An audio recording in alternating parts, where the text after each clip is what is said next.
बुद्धिमान ही महान। किसी जंगल में एक भयंकर शेर रहता था। चतुरक और त्रयमुख नामक श्रृंगार, एक भेड़िया, एक गीदड़ उसके ही सेवक थे। एक दिन एक ऊंटनी उस जंगल में अपने काफिले से बिछड़कर भटकती हुई आ निकली। उसके बच्चा पैदा होने वाला था। उस शेर ने ऊंटनी का पेट फाड़कर उसके बच्चे को जीवित ही निकाल लिया और ऊंटनी को खाकर खूब आनंद लेने लगा। बच्चे को उसने अपने घर में रख लिया था। इस प्रकार यह चारों मित्र बनकर उस जंगल में रहने लगे थे। ऊंट का बच्चा शेर के साथ ही पलकर जवान हुआ था, इसलिए उससे उसका प्रेम भी बहुत था। शेर ने उसका नाम शंकुकर्ण रखा था।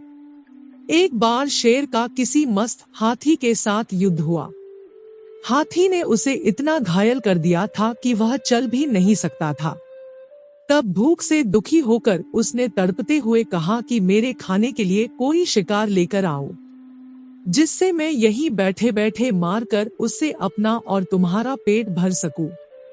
तीनों ही शेर के लिए शिकार ढूंढने निकले। वे सारा दिन जंगल में घूमते रहे, किंतु उन्हें कोई भी शिकार न मिला। उधर शेर भूखा था, उसके लिए भोजन बहुत जरूरी था। निराश होकर चतुरक ने सोचा, क्यों न इस शंकुकर्ण को ही मार दिया जाए। इससे मालिक की भूख तो मिट जाएगी। हो सकता है ऐसा करने से मालिक नाराज भी हो जाए, पर बुद्धि से काम लेकर मालिक की नाराजगी से भी बचा जा सकता है। यह विचार कर चतुरक ने शंकुकर्ण से कहा, भाई देखो, भूख के मारे हमारा मालिक भूखा मर रहा है। शिकार का कहीं से भी प्रबंध नहीं हो सका, इसलिए मालिक के लिए ही तुमसे कुछ कहना चाहूंगा। कहो भाई, जल्दी कहो। देखो मित्र, बड़ों ने कहा कि भूखे मरते मालिक को बचाने के लिए अपना शरीर भी उसको अर्पण कर दो, इससे तुम्हारा शरीर दुगना हो जाएगा। अरे भाई, यदि ऐसी बात है तो मैं हाजिर हूँ। मालिक से चलकर कहो कि वह मेरा शिकार करके अपना पेट भर ले। आखिर उसने ही तो मुझे पाला है।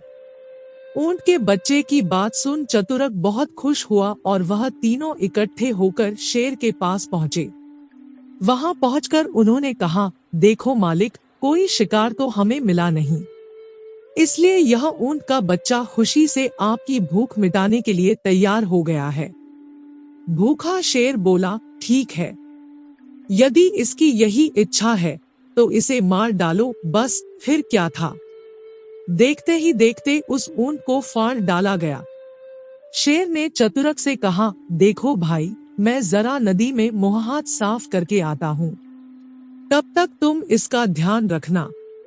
शेर के जाने के पश्चात सामने पड़े शिकार को देखकर दोनों के दिल में पाप पैदा हुआ, क्योंकि भूख तो इन्हें पहले ही लग रही थी। शेर जा चुका था। चतुरक ने भेड़िए से कहा, भाई, पहले इसे तुम खा लो, मैं मालिक का ध्यान देता हूँ। भेड़िया तो पहले से ही भूखा था।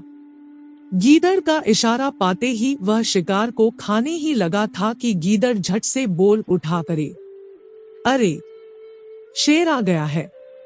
भेड़िए बेचारे के मुंह से मांस का टुकड़ा निकलकर गिर पड़ा। वह डर के मारे दूर हटकर खड़ा हो गया। इस बीच शेर भी आ गया था। उसने जैसे हो अपने शिकार पर दांत गड़े हुए देखे तो क्रोध के मारे बोला, मेरा शिकार किसने जूठा किया है, अब पहले मैं उसी को खाऊंगा। शेर को गुस्से से देख दोनों डर गए थे। गीदड़ ने भेड़िए से कहा, अरे बोल यार, क्या अब मुझे भी मरवाएगा। भेड़िया समझ गया कि अब तो मेरी मौत आ चुकी है, अब शेर मुझे नहीं छोड़ेगा। ठीक उसी समय एक ऊंटों का काफिला जंगल से गुजर रहा था। उस काफिले के सरदार ने ऊंट के गले में बहु बड़ा घंटा बांधा हुआ था, जिसकी आवाज सारे जंगल में गूंज रही था। शेर ने घबराकर कहा, अरे, यह कैसी आवाज है, कौन आ रहा है इस जंगल में? जाओ, जरा देख कर आओ। शेर की बात सुनकर चतुरक उस जंगल की ओर चला जहां से घंटा बजने की आवाज आ रही थी। थोड़ी ही देर में चतुरक उन ऊंटों को देख वापस आकर बोला, मालिक, यह तो गजब हो गया। मुझे तो ऐसा जान पड़ा है स्वयं धर्मराज इस जंगल में हमसे युद्ध करने आ रहे हैं। शायद धर्मराज को इस बात पर क्रोध आ गया है कि आपने इस ऊंट के बच्चे को बेगुनाह मारा है। तभी तो इस ऊंट के माँ बाप और दादा भी धर्मराज के साथ आ रहे हैं। शेर तो पहले से ही घायल था। उसने दूर से आते ऊंटों को देखा, समझ गया कि धर्मराज आ गए हैं, अब उसे जीवित नहीं छोड़ेंगे। डर के मारे शेर उस शिकार को वहीं पर छोड़कर भाग खड़ा हुआ। चतुरक की चाल सफल रही थी। शेर भाग गया। अब उनका रास्ता साफ था। दोनों ने मिलकर उस शिकार को खूब पेट भरकर खाया। दूसरी ओर जैसे ही दमनक बैल के पास से गया था, तब से ही वह बेचारा सोचने लगा था कि यह मैंने क्या भूल की जो घासाहारी होते हुए भी मांसाहारी शेर से मित्रता कर ली। अब मेरा क्या होगा? मैं कहाँ जाऊं? क्या मुझे उस दमनक के पास जाकर ही कोई रास्ता पूछना पड़ेगा? किसी ने ठीक ही कहा है कि आग से जले अंग का इलाज आग से ही होता है। अब यदि मैं यहाँ से कहीं और भी जाऊंगा तो कोई दूसरा मांसाहारी जानवर मुझे मारकर खा जाएगा।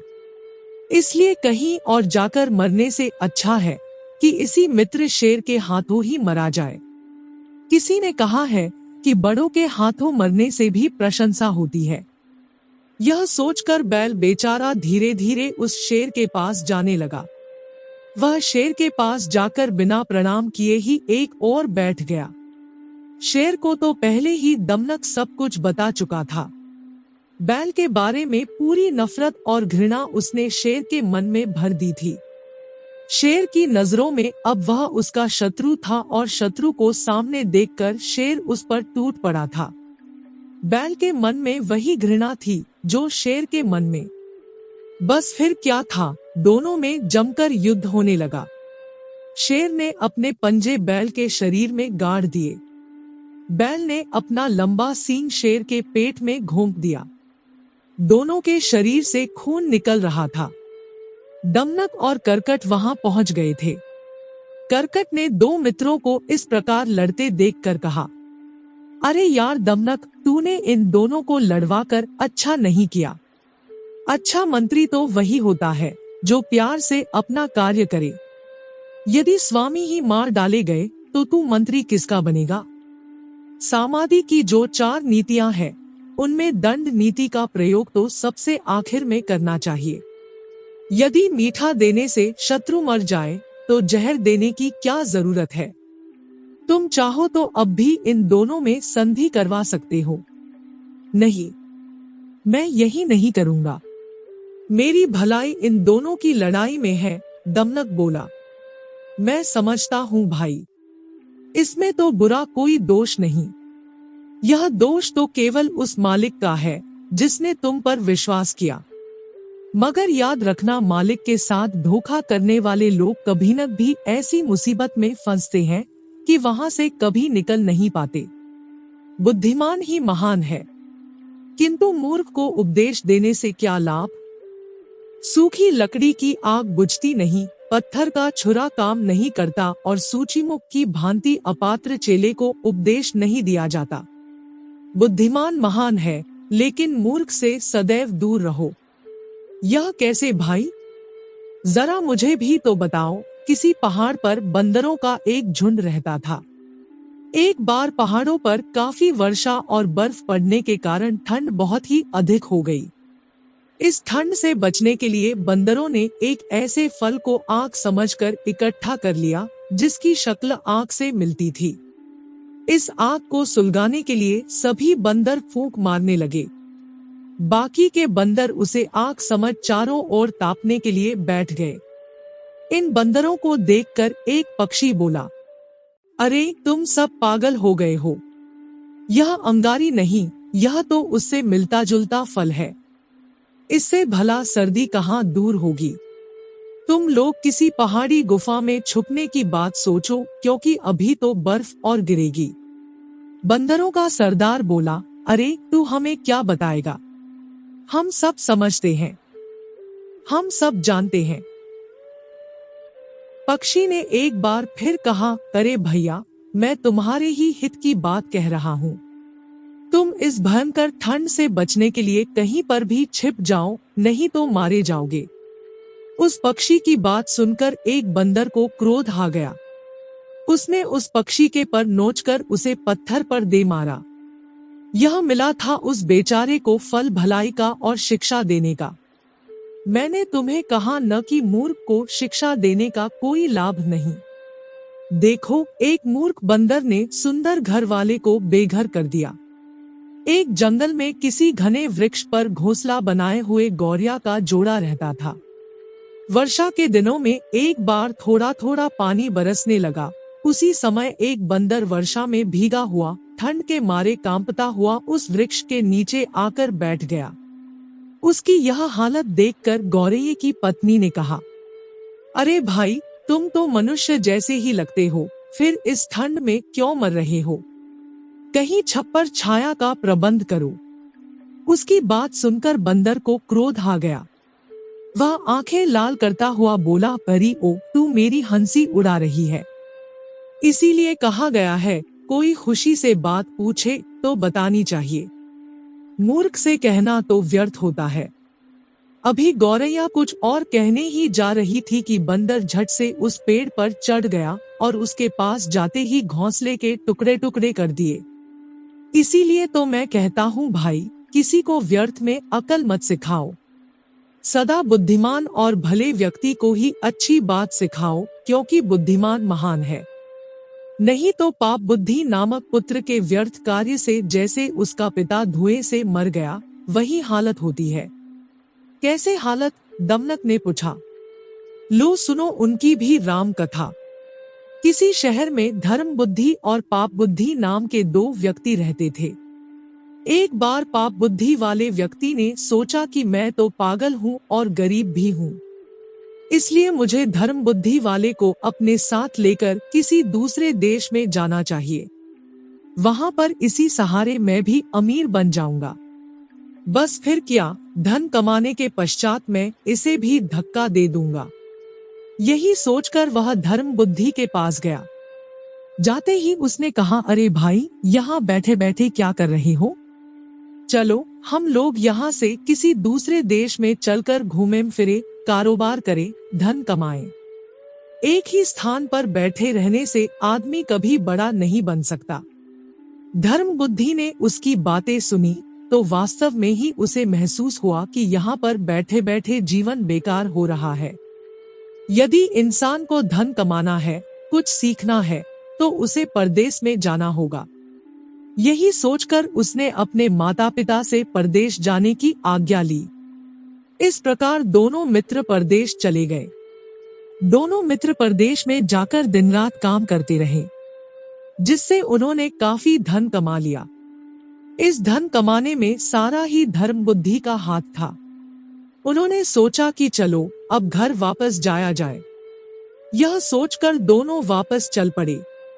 जैसे ही वे लोग अपने शहर के बाहर पहुंचे तो पाप बुद्धि ने कहा, अरे भाई, यह सारा धन घर ले जाना ठीक नहीं है, क्योंकि धन को देखते ही रिश्तेदार, मित्र आदि उधार मांगने लगते हैं। इसलिए हम थोड़ा सा धन अपने साथ ले चलते हैं। बाकी का धन इस जंगल में गड्ढा खोदकर उसमें दबा देते हैं। जब हमें जरूरत पड़ेगी आकर निकाल लेंगे। बड़ों ने कहा है, बुद्धिमान महान है और होशियार भी। इसलिए बुद्धिमान को चाहिए कि थोड़ा सा धन भी किसी दूसरे को न दिखाए। इससे उसके मन में पाप आ जाता है। जैसे मांस जल में मछलियों द्वारा, पृथ्वी पर कुत्तों द्वारा, आकाश में पक्षियों द्वारा खाया जाता है, वैसे धन वाला व्यक्ति भी इसे किसी न किसी प्रकार से खा ही जाता है। धर्म बुद्धि के मन को पाप बुद्धि की बात लग गई। उसने कहा, हाँ यार, बात तो तुम ठीक ही कहते हो। चलो इस धन को यहीं पर दबा दें। इस प्रकार इन दोनों मित्रों ने मिलकर जंगल में एक गड्ढा खोदा और उसमें धन दबाकर स्वयं अपने शहर आ गए। कुछ ही दिनों पश्चात पाप बुद्धि ने सोचा कि क्यों न यह सारा धन में ही मार लूं। धर्म बुद्धि से चोरी। बस फिर क्या था, पाप बुद्धि इस शुभ काम में देरी कहाँ करता। उसने एक रात में उस जंगल में जा उस गड्ढे से सारा धन निकालकर उसे वैसे का वैसा ही बंद कर दिया। दूसरे दिन वह धर्म बुद्धि के पास गया और जाकर बोला, मेरे मित्र, आज हमें यह धन निकालकर बांट लेना चाहिए, क्योंकि मेरे घर वालों को धन की आवश्यकता है। भला मुझे क्या ऐतराज है भाई, चलो चलकर यह शुभ काम कर लेते हैं। धर्म बुद्धि हंसकर बोला। इसके पश्चात दोनों ही उस जंगल में गए और उस गड्ढे को खोदा। वहां क्या था? केवल खाली। धन तो पहले से ही गायब हो गया था। किंतु पाप बुद्धि तो बड़ा ही होशियार था। उसने झट से कहा, देखो भाई धर्म बुद्धि, यह धन तुम ही निकाल कर ले गए हो। तुम्हारे बिना इस धन का किसी को पता नहीं था। धर्म बुद्धि बेचारा निर्दोष था। वह क्रोध से भरा हुआ बोला, नहीं, यह झूठ है। मैं चोर नहीं। मैंने तो जीवन में कभी झूठ नहीं बोला, कभी चोरी नहीं की। इस प्रकार दोनों में झगड़ा बढ़ गया। बात न्याय के लिए किसी न्यायाधीश के पास जाने तक पहुंच गई। फैसले के लिए गवाह की जरूरत पड़ी तो उस वृक्ष को गवाही के लिए चुना गया जिसके नीचे धन दबाया गया था। जज ने यही निर्णय दिया कि सुबह होते ही हम सब उस वृक्ष के पास चलेंगे। वही यह बताएगा कि दोनों में से चोर कौन है। पाप बुद्धि के मन में तो चोर था ही। उसने घर आकर अपने पिता से सारी बात बताई। दोनों बाप बेटों ने मिलकर फैसला किया कि पिता उस वृक्ष के पास एक गड्ढे में छुपकर बैठ जाएगा, जहां उससे पूछा जाएगा कि चोर कौन है, तब झट से बोल देगा, धर्म बुद्धि। बस सुबह उठते ही पंचायत के लोगों के साथ धर्म बुद्धि और पाप बुद्धि दोनों ही चले। पाप बुद्धि के पिता तो सबसे पहले वहां पहुंच चुके थे। जाते ही जज ने वृक्ष की ओर देखकर पूछा, हे वन देवा, तुम ही बताओ कि इन दोनों में से चोर कौन है, पाप बुद्धि अथवा धर्म बुद्धि। वृक्ष ने तो क्या बोलना था। पाप बुद्धि के पिता ने वृक्ष की जड़ वाले गड्ढे में बैठे बैठे झट कह दिया, धर्म बुद्धि चोर है। धर्म बुद्धि भले ही चोर साबित हो चुका था, किंतु किसी को इस बात पर विश्वास नहीं हो रहा था। स्वयं धर्म बुद्धि हैरान था कि आखिर यह कहानी क्या है। फिर उसकी तीव्र बुद्धि ने काम किया। उसने वृक्ष के चारों ओर सूखी लकड़ियां इकट्ठी करके उनमें आग लगा दी। जैसे ही आग लगी, पाप बुद्धि का पिता आग में झुलसता हुआ उस गड्ढे में से बाहर निकला। वह आग में जल रहा था, दर्द के मारे चीखें मार रहा था। पंचायत के लोग उसे इस हालत में देखकर हैरान रह गए। उनकी समझ में कुछ भी तो नहीं आ रहा था। अंत में पाप बुद्धि के पिता ने तड़पते हुए अपने बेटे की चोरी की सारी बात बता दी और स्वयं उसी समय मर गया। जज ने पाप बुद्धि को दंड के रूप में उस वृक्ष पर ही लटका दिया और कहा, बुद्धिमान ही महान है। इसलिए बुद्धिमान को चाहिए कि उपाय सोचे, पर साथ ही बाधा को भी सोचे, क्योंकि मूर्ख वक के देखते देखते नेवले ने सारे वक मार डाले। तो दोस्तों, कैसी लगी वीडियो कमेंट में जरूर बताना।